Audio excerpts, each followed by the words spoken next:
바울의 사명과 자랑이라는 말씀의 제목을 가지고 함께 은혜를 나누고자 합니다. 원래 본문은 제가 고린도전서 9장 1절에서 18절까지의 말씀을 읽으려고 했는데 좀 길어가지고 1절에서 6절까지만 말씀을 읽었습니다. 본문에 있는 오늘의 말씀을 통해서 보면은 사도 바울은 고린도 교인들에게 두 가지의 이제 공격을 받고 있었습니다. 하나는 자유인이냐 아니냐, 그리고 또 다른 하나는 진짜 사도가 맞냐라는 이 두 가지의 문제였습니다. 이 자유인이냐 아니냐라는 것은 우리가 지난주에 말씀을 살펴본 것처럼 8장 13절에 있는 말씀, 그러므로 만일 음식이 내 형제를 실족하게 한다면 나는 영원히 고기를 먹지 않는다. 제사의 음식에 대해서, 우상 숭배한 음식에 대해서 많은 논란거리가 있을 때에 분명하게 이야기했죠. 나는 그러면 한 사람이라도 시험이 들게 하는 행위가 있다면 그 행위를 하지 않을 거야 라고 이야기한 거예요. 그런데 그거를 다른 사람들은 어떻게 보는 거죠? 아우, 자유인이 아니야, 그렇기 때문에 못 먹는 거야, 지식이 하나님께 그렇게 도달하지 못했기 때문에 못 먹는 거야 라는 식으로 무엇이냐면 사도 바울을 공격을 합니다. 그래서 그러한 부분들 때문에 이제 사도 바울이 많이 이제 마음이 이제 상처를 입은 것 같아요. 그리고 또 다른 하나는 당신은 진짜 사도가 아니야라고 이야기를 하고 있습니다. 사도하면 우리가 너무나도 잘 알고 있죠. 그 의미가 뭐죠? 보내심을 받은 자. 사도는 보내심을 받은 자예요. 그래서 이 신약 성경에서도 이제 누가복음 6장 13절에 예수님께서 말씀을 하셨는데 우리 한번 같이 읽어볼까요? 함께 읽겠습니다. 시작. 밝음에 그 제자들을 부르사 그 중에서 12를 택하여 사도라 칭하셨으니, 사도라는 그 의미는 뭐냐면 예수님께서 어떻게 해요? 부르셨어요.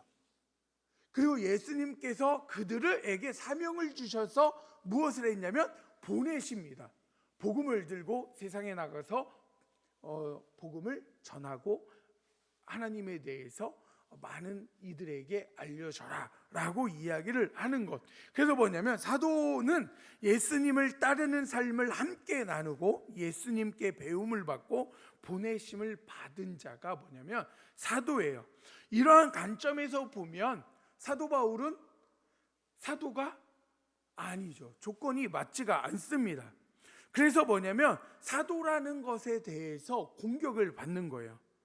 그런데 이제 이것에 대해서 사도 바울이 뭐라고 이야기하냐면 사도행전 22장 21절에 있는 말씀인데 우리 한번 같이 읽어볼까요? 함께 읽겠습니다. 시작.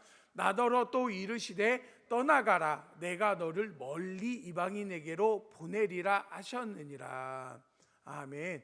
그러니까 사도 바울에게 예수님께서 무엇을 주신 거예요? 사명을 주신 거예요. 그래서 나는 사도 맞아. 당신 뭐 예수님과 같이 있었습니까? 아니잖아요. 근데 뭘 사도예요? 라고 할 때 아니야, 나 사도 맞아. 왜냐면 예수님이 나를 이방인을 위해서 세우고 이방인에게 복음을 가지고 가라고 보내심을 받았기 때문에 내가 사도가 맞아 라고 이야기를 합니다. 왜 이러한 논쟁이 있을까요? 사실은 예수님께서 보내고 보내지 않고가 문제가 아니라 어떠한 때가 문제였냐면 가룟 유다가 예수님을 배반하고, 우리가 잘 아는 것처럼 가룟 유다가 자살을 했죠. 그런데 죽었습니다. 그래서 뭐냐면 영영 돌아올 기회를 잃어버렸어요.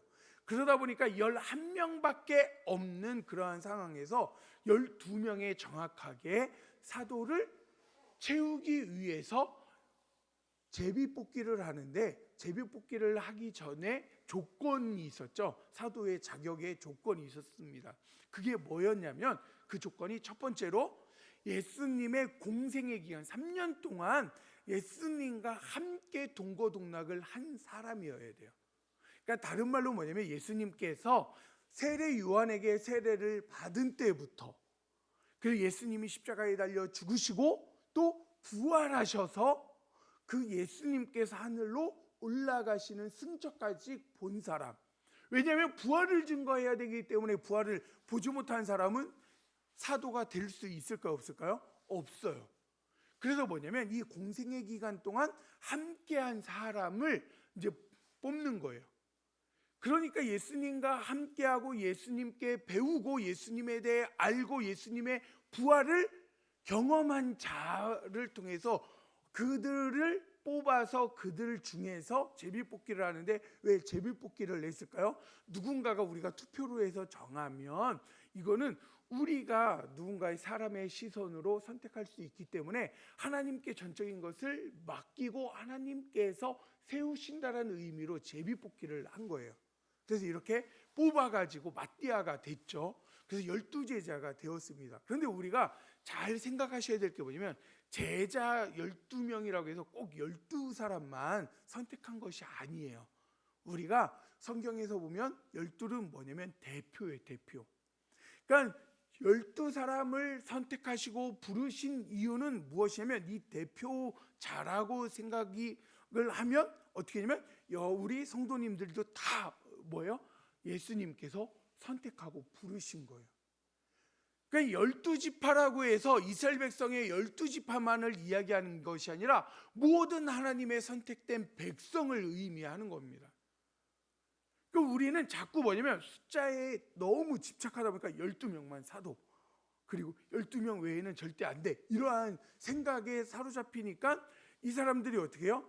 사도 바울은 아니 예수님의 공생애 동안 자기는 유대인으로서 공부하고 예수 믿는 사람들을 핍박하는 데 앞장섰지 뭐 공생애 한 게 없잖아 라고 하는 거예요. 그러니까는 뭐냐면 마띠아를 뽑으면서의 그 자격 조건을 내걸은 것 때문에 어떠한 문제가 생기는 거예요?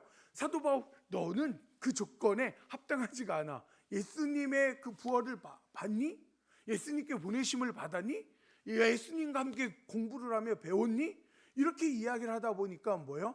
예수님과의 공생의 기간에 함께하지 못한 것 때문에 무엇이냐면 사도가 아니다라는 그런 논쟁의 문제들이 생기게 되었습니다. 그러한 것들 때문에 무엇이냐면 사도 바울이 그런 의심 속에서 다시 한번 분명하게 이야기하는 거예요. 나는 자유인이 맞아. 내가 자유인이 맞고, 그리고 내가 사도가 맞아.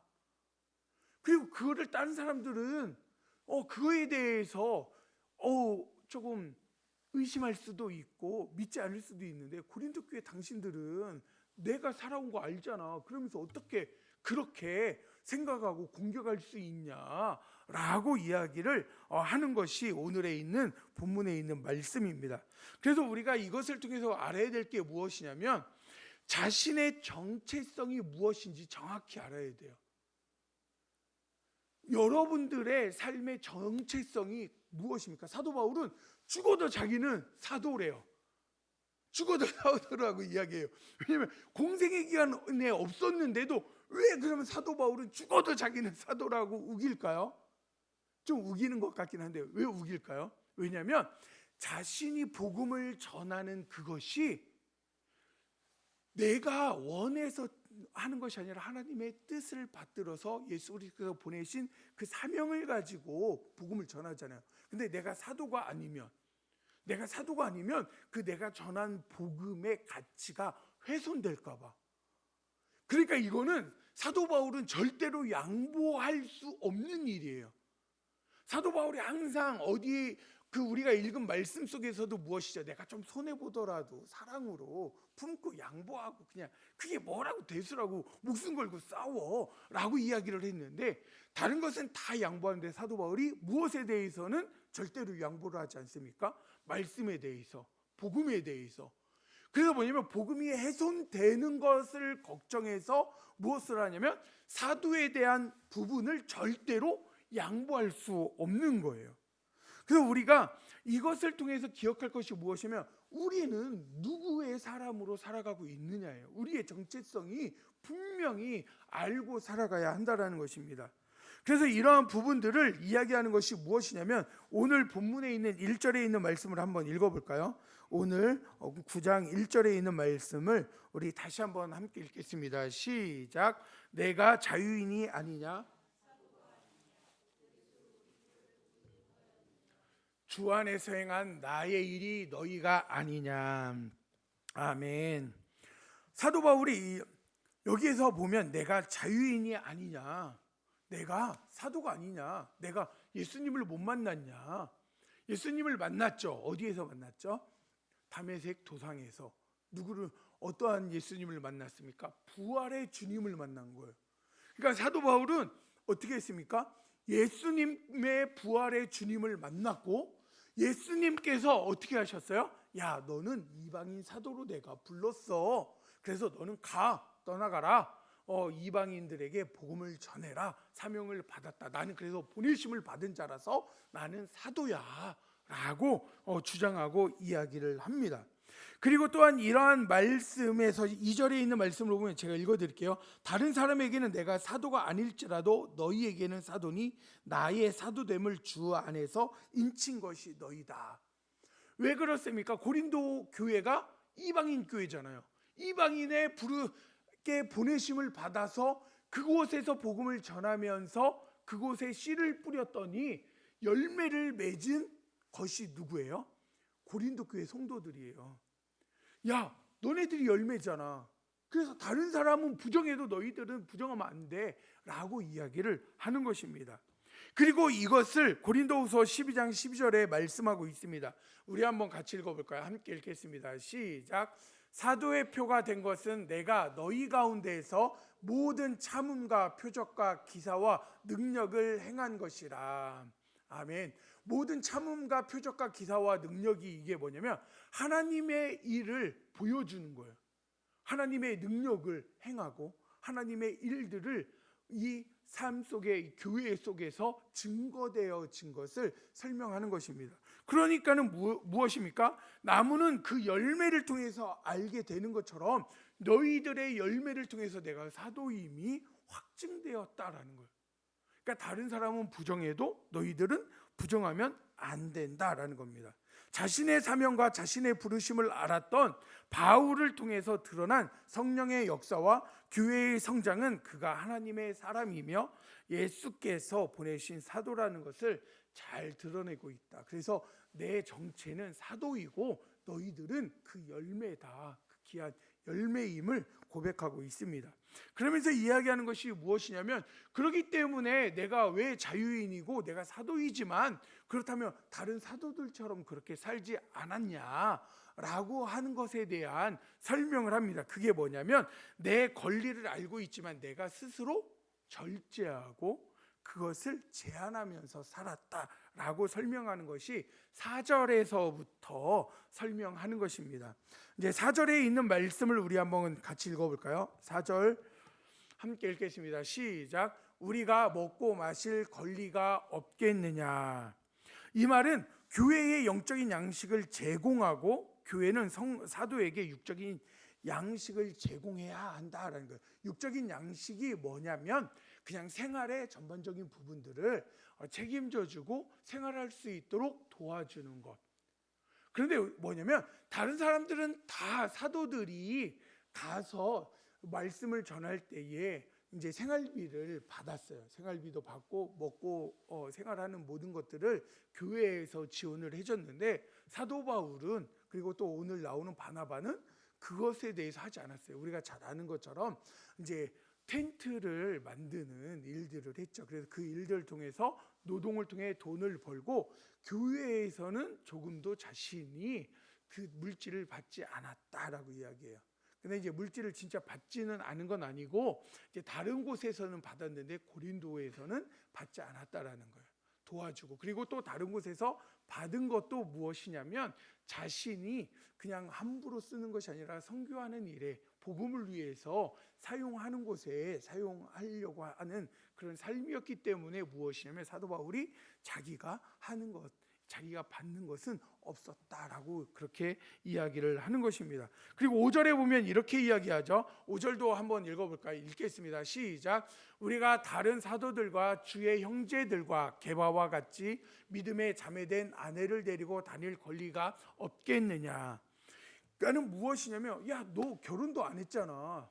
이게 이제 문제라고 했죠. 그런데 제가 지난번에 말씀드렸던 것처럼 사도 바울이 결혼을 안 한 것은 아닌 것 이 학설이 가장 지배적이라고 말씀드렸어요. 모태솔로다라는 학설도 있지만 인정을 많이 못 받고 대부분은 결혼을 했는데 사별이냐 이혼이냐라는 것까지는 모르고 있다.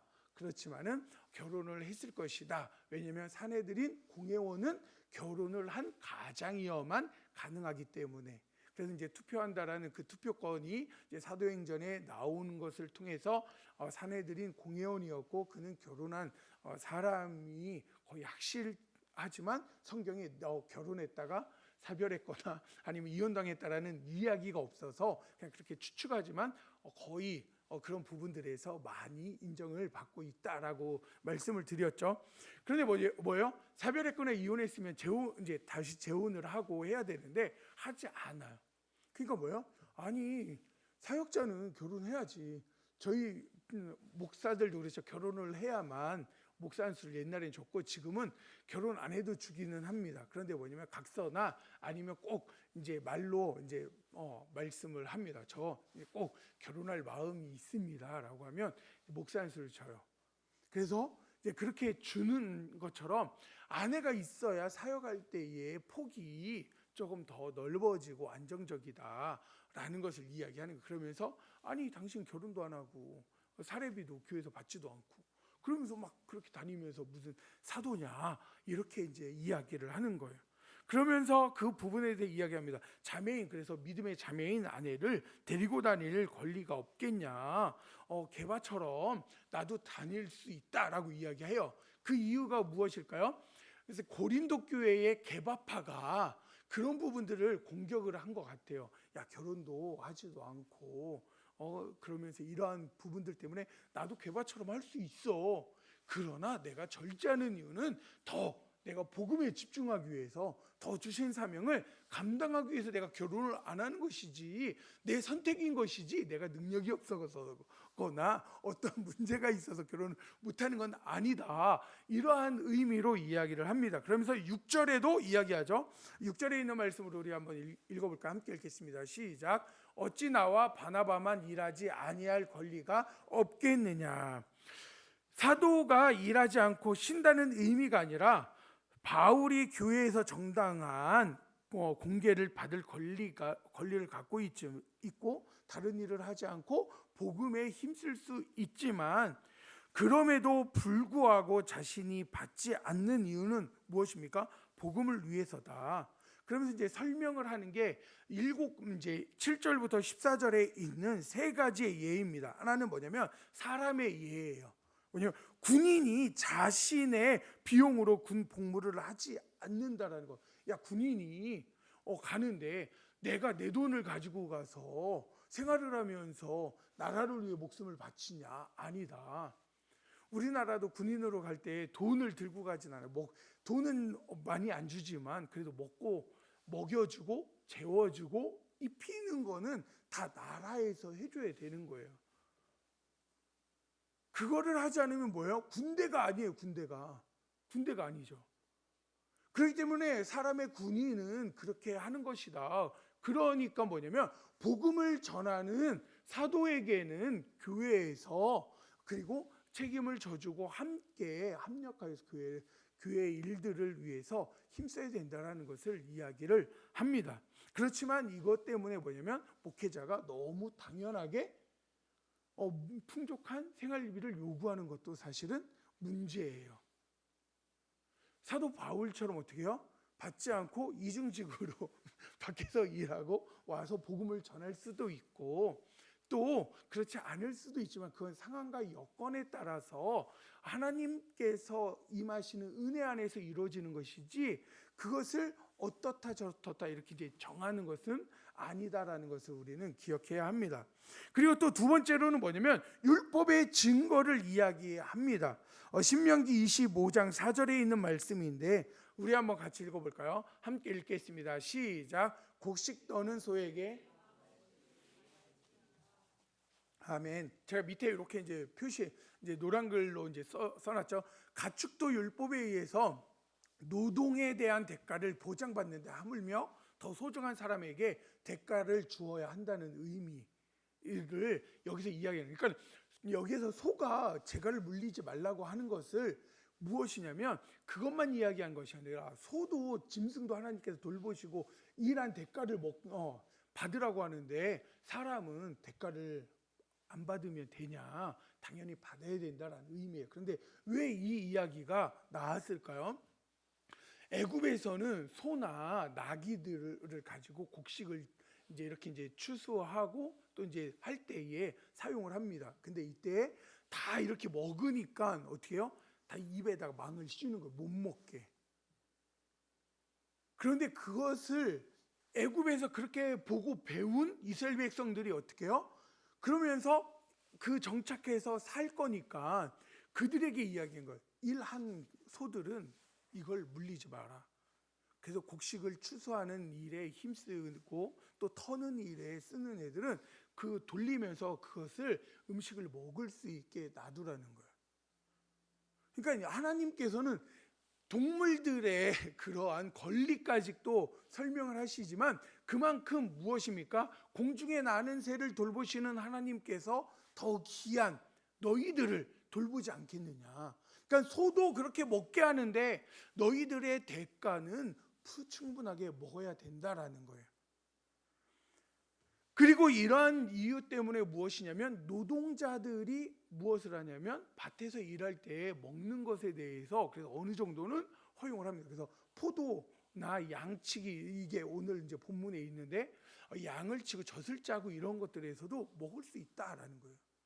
그리고 여기에서 보면 주인만 그러면 먹지 우리가 생각할 때 저희가 이제 포도나 뭐 이런 일들 가서 막 따먹으면 어떻게 해요? 일도 안 하면 쫓겨나죠. 일하면서 먹어도 쫓겨나요. 아니면 물어내라고 일당에서 깐다고 할 거예요. 요즘은. 그런데 뭐냐면 이렇게 이야기하는 이유는 무엇이냐면 어느 정도는 먹을 수 있도록 제공해 주기도 했지만 이 당시에는 돈으로도 줬지만 그렇지 않고 무엇으로도 줘요? 포도를 딴 거에 포도로 일당을 주기도 했습니다. 포도나 이러한 곡식들을 가지고 일당으로 줬어요. 그러니까는 물질로도 받기도 했고 또 곡식이나 이러한 것들로도 받기도 했기 때문에 뭐예요? 그것에 대한 것을 먹을 수 있다라고 이렇게 설명을 하는 겁니다. 그러니까 이런 것들에 대해서 우리가 오해하지 말아야 돼. 그러니까 우리가 노동자인데 막 함부로 막 따먹고 이런 것이 아니라 그 품삯으로 받았기 때문에 그것을 내가 그 열매를 먹고 생활할 수 있다라는 의미가 여기에 포함이 되어 있다라는 것. 그래서 그렇게 이야기를 합니다. 그렇기 때문에 무엇이냐면 사도는 그리고 교회에서 헌신하는 자는 어느 정도의 그런 사례비나 이러한 것들을 받고 생활할 수 있게 해줘야 된다. 그리고 그 자격이 나에게도 있다는 거예요. 내가 받지 않는 이유가 사도가 아니라서 안 받는 게 아니라는 거예요. 그런 권리가 나에게 충분히 있지만 그럼에도 불구하고 그렇지 않다라는 거예요. 내가 그 권리를 몰라서도 아니다라는 것을 사도 바울은 지금 설명하는 겁니다. 그리고 또 다른 하나는 무엇일까요? 고린도 교회는 누가 세웠습니까? 사도 바울이 세웠잖아요. 그러면 내가 세운 교회에서 내가 복음을 전하면서 생활비를 받는 거가 흠이 될 수는 없다라고 이야기를 하는 거예요. 그렇지만 그럼에도 무엇을 하는 것입니까? 하나님의 복음을 위해서. 그래서 11절에 이렇게 이야기해요. 한번 본문에 있는 11절을 읽어볼까요? 함께 읽겠습니다. 시작. 우리가 너희에게 신령한 것을 뿌렸은즉 너희의 육적인 것을 거두기로 가하다 하겠느냐. 그러니까 신령한 거 복음을 뿌렸습니다. 그래서 육적인 것이 뭐냐면 사도들의 생계를 위한 비용을 받는 것이 가하다고 할 수 있냐. 그럼에도 불구하고 그러한 상황 속에서 무엇이냐면 12절에 있는 말씀을 읽어볼까요? 12절도 같이 읽겠습니다. 본문 12절 함께 읽겠습니다. 시작. 다른 이들도 너희에게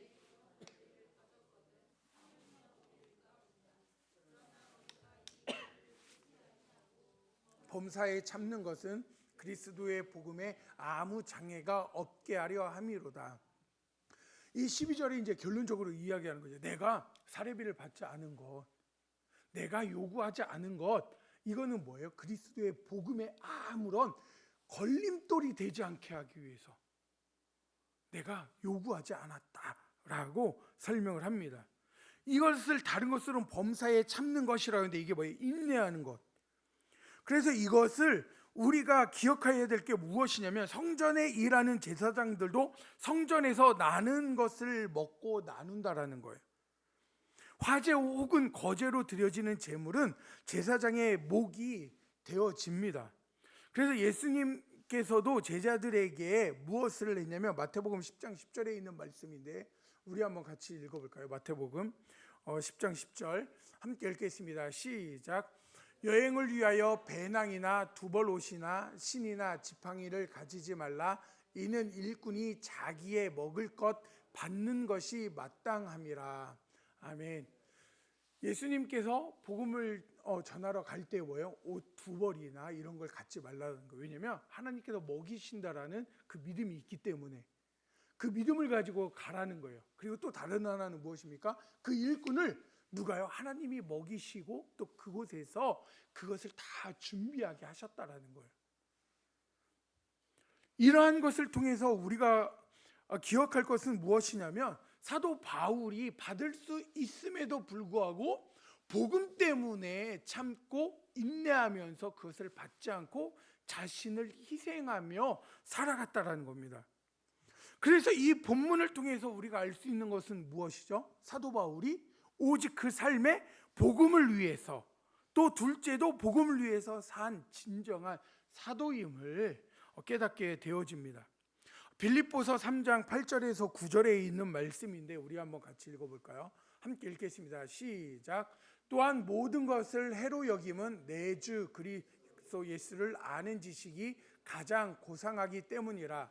내가 그를 위하여 모든 것을 잃어버리고 배설물로 여김은 그리스도를 얻고 그 안에서 발견되려 함이니 내가 가진 의는 율법에서 난 것이 아니요 오직 그리스도를 믿음으로 말미암은 것이니 곧 믿음으로 하나님께로부터 난 의라. 아멘. 이 말씀을 읽으면서 우리는 생각해야 됩니다. 정말 복음을 위해서 모든 것을 배설물로 여길 수 있는가? 진정 그리스도를 얻기 위해 모든 것을 포기할 수 있는가? 나 스스로 질문하고 적용을 해보아야 합니다. 저도 한번 이것에 대해서 생각을 해보았습니다. 근데 여전히 내가 움켜쥐고 있는 것이 많더라고요. 이 하나님 앞에서 우리가 이것을 내려놓을 수 있는 결단의 시간 또 은혜의 삶을 살아가기를 주님의 이름으로 축복합니다. 또 무엇을 기억해야 되냐면 자신의 진정한 사명과 자랑과 상급을 알아야 돼요. 그러니까 우리의 자랑이 무엇인지 또 우리에게 주어지는 상급이 무엇인지를 알아야 된다는 것입니다. 이게 15절부터 이야기하는 것인데 15절에 있는 말씀을 한번 같이 읽어볼까요? 함께 읽겠습니다. 시작. 그러나 내가 이것을 하나도 쓰지 아니하였고 또 이 말을 쓰는 것은 내가 이같이 하여 달라는 것이 아니라 내가 차라리 죽을지언정 누구든지 내 자랑하는 것을 헛된 대로 돌리지 못하게 하리라. 아멘. 분명하게 선을 긋습니다. 내가 죽을지언정. 이건 뭐냐면 내가 죽더라도 누구든지 이 내 자랑하는 것을 헛되게 하지 않겠다라고 이야기합니다. 헛되게 하지 않겠다라는 게 무엇입니까? 물질적인 공급 없이 교회를 위해서 봉사했다라는 것. 그의 복음의 순수성을 입증하기 위해서 나는 하나도 수고의 삭을 대가를 받지 않고 복음을 위해 고린도 교회에서 헌신했다라는 거예요. 이게 뭐예요? 자랑이 되었다라는 거예요. 자랑. 그래서 많은 이제 목회자분들이나 아니면 이제 성도님들도 이제 있죠. 교회를 세우기 위해서 내가 진짜로 힘들고 우리 자식들한테 옷 입힐 거 그 진짜 옷 두 벌 살 거 한 벌만 사고 그리고 그거 가지고 아껴서 하나님 앞에 드렸다라는 거, 이게 우리의 자랑 아닙니까? 그렇잖아요. 은지자매가 있으면 은지랑 은혜자매 옷을 생일인데 한 벌씩 사주면 너무 좋은데 한 벌로 돌아가면서 입으라고 그러면서 이렇게 사주고 그 한 벌의 값을 하나님 앞에 드리며 교회 어려움을 정말로 함께 동참한 거, 이러한 것들, 장로님들 우리 집사님들이 수고하면서 교회를 세워간 거, 이게 뭐예요? 자랑이라는 거예요. 그리고 이것이 무엇이냐면 그냥 자랑이 아니라 주 안에서 자랑한다는 거예요. 사도 바울이 주 안에서 이거는 너무나 귀합니다. 그래서 뭐냐면 제가 이 말씀을 보면서 저보다 우리 장로님부터 권사님, 성도님들, 그리고 이제 우리 청년들 헌신하는 것이 저보다 더 큰 상급이 있는 거예요. 왜냐하면 저는 그래도 수고의 대가를 교회에서 받고 있잖아요. 근데 여러분들은 받지 않고 일하고 있어요. 그러니까 천국에 가면요, 여러분들의 영광이 더 클 것 같아요. 정말로 그거는 그럴 수밖에 없을 것 같습니다. 그래서 이러한 것이 뭐냐면 바로 자랑할 것이 없음은 부득불한 일이라는 거예요. 우리가 이 자랑이 무엇이에요? 하나님 앞에만 정말 자기 주 안에서 자랑하는 헌신이고 희생임을 고백합니다. 그리고 16절에서는 뭐라고 이야기하고 있냐면 또 약간은 이제 다른 것처럼 말씀을 하고 있는데 16절에 있는 말씀을 한번 같이 읽어볼까요? 함께 읽겠습니다. 시작. 내가 복음을 전할지라도 자랑할 것이 없음은 내가 부득불할 일임이라. 만일 복음을 전하지 아니하면 내게 하가 있을 것이로다. 이게 이제 부득불이 뭐예요? 기꺼이 자발적 의지로 했다라는 거예요. 내가 자랑하지 않는 것. 그러니까 자랑이 되어지는 건 뭐예요? 내가 그렇게 희생하고 헌신했어. 내가 하나도 안 받고 주의 복음을 위해서 했어. 라고 했지만 이것을 뭐예요? 나의 면류관으로 생각하지 않는 이유는 내가 기쁨으로 그냥 했다는 거예요. 기쁨으로. 그런데 이 기쁨으로 한 이 보람, 즐거움이 무엇이냐면 주님께서 주신 사명으로 했다라고 17절에 말씀합니다. 나는 사명을 받았노라. 우리 17절도 한번 읽어볼까요? 17절 말씀도 함께 읽겠습니다. 시작. 내가 내 자의로 이것을 행하면 상을 얻으려니와 내가 자의로 아니한다 할지라도 나는 사명을 받았노라. 내가 복음을 받고 기쁨으로 섬긴다는 거예요. 그래서 내가 자의로 한다라고 했지만 그 자의 안에 뭐가 있어요? 하나님의 보내심이 있는 거예요. 그러니까 내가 자의로 안 하고 억지로 할 수밖에 없는 상황도 있겠지만은 그 억지로 하는 상황 속에서도 무엇이에요? 주님의 그 사명을 받았기 때문에 한 거라는 거예요. 이 사명은 그의 직분과 연결되어 있습니다. 그의 직분은 그가 청지기로 주님께서 맡기신 일을 감당해야 하는 거예요. 이것을 다른 말로는 뭐냐면 나는 노예로서 일할 뿐 다른 것을 요구하지 않는다. 그러니까 뭐예요? 나는 주의 종으로서 일할 뿐이지 다른 것을 요구하지 않는다라는 거예요. 그래서 누가복음 17장 10절에 이렇게 말씀합니다. 우리 한번 같이 읽어볼까요? 누가복음 17장 10절 함께 읽겠습니다. 시작. 이와 같이 너희도 명령 받은 것을 다 행한 후에 간 종이라 우리가 하여야 할 일을 한 것뿐이라 할지라. 아멘. 어떠한 대가도 기대할 수 없는 주님의 노예로서 복음을 전하는 사명을 온전히 수행했다라는 거예요. 그러니까 사도 바울이 뭐라고 지금 이야기하는 겁니까? 야, 나의 자랑은 내가 하나도 안 받고 헌신하며 한 거야. 그렇지만 내가 이거를 자랑이라고 여기지 않는 이유는 내가 하나님께서 부르시고 하나님이 사명을 주셨기 때문이에요. 근데 그 부르신 주님이 누구입니까? 나의 주인이에요. 나는 종이기 때문에 어떠한 것도 요구할 수 없는 자다. 그냥 시키면 시키는 대로 해야 될 자다라는 것을 설명하는 것입니다.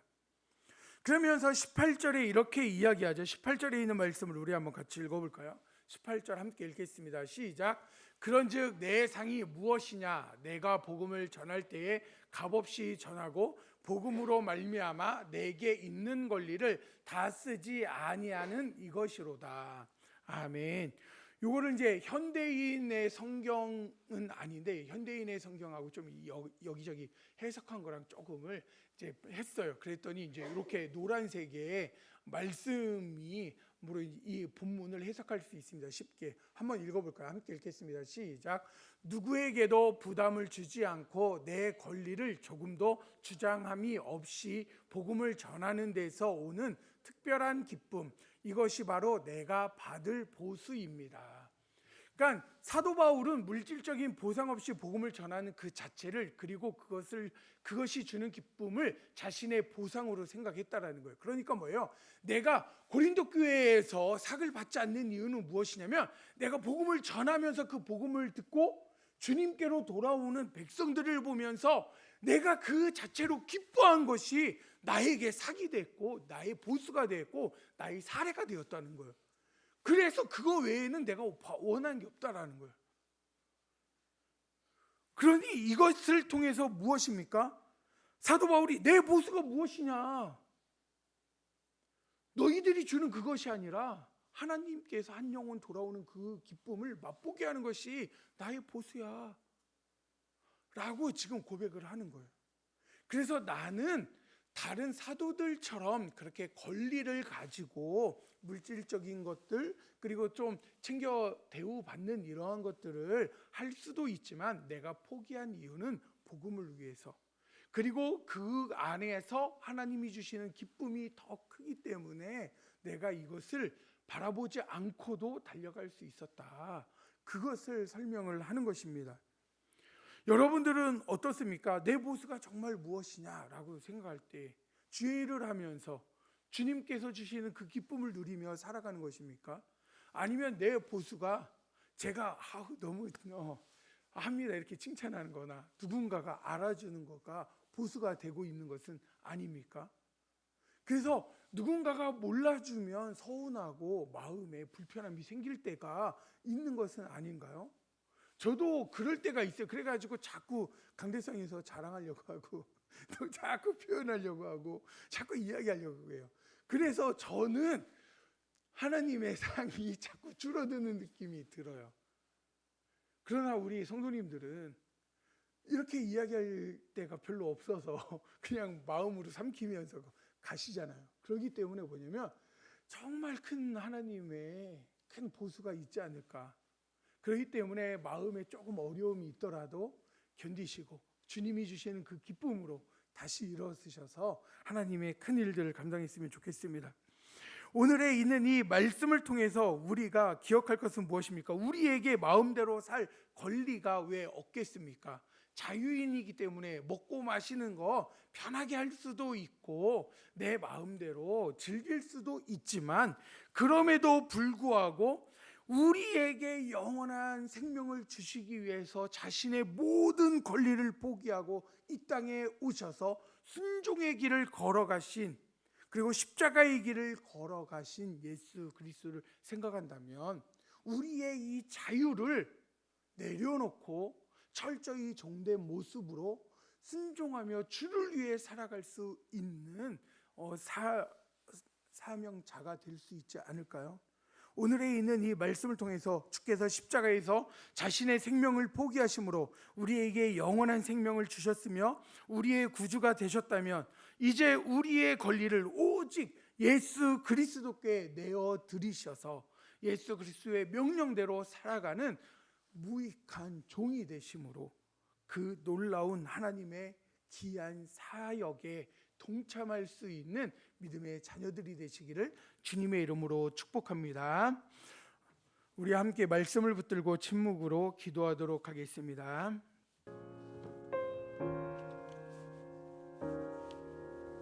천 번을 불러봐도 내 눈에 눈물이 멈추지 않는 것은 십자가의 그 사랑, 나를 살리려 지신 그 십자가